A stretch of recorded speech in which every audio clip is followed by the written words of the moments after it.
પાટણ શહેરની વેદ ટાઉનશીપમાં નગરપાલિકા તંત્ર દ્વારા દબાણ હટાવો ઝુંબેશ અંતર્ગત આજે મોટી કાર્યવાહી હાથ ધરવામાં આવી છે। ટાઉનશીપના પશ્ચિમ ભાગમાં આવેલા મકાનધારકોએ રસ્તાની ખુલ્લી જમીન પર કરેલા ગેરકાયદેસર દબાણો પર પાલિકાએ જેસીબી ફેરવી દીધું છે।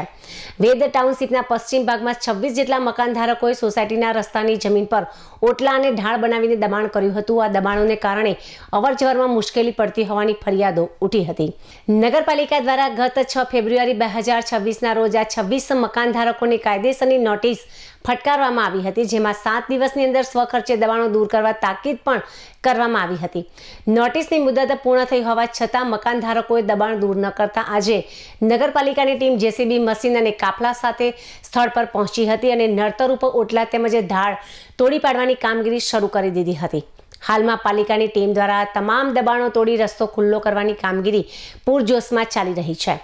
કોઈ પણ અનિચ્છનીય બનાવ ન બને તે માટે તંત્ર દ્વારા જરૂરી સાવચેતી પણ રાખવામાં આવી રહી છે। નગરપાલિકાના આક્રમક કાર્યવાહીને પગલે શહેરના અન્ય વિસ્તારોમાં પણ રસ્તા પર ગેરકાયદેસર દબાણ કરનારાઓમાં ભારે ફફડાટ વ્યાપી ગયો છે। પાલિકાએ સ્પષ્ટ સંકેત આપ્યો છે કે જાહેર માર્ગ પરના દબાણો સાંખી લેવામાં આવશે નહીં।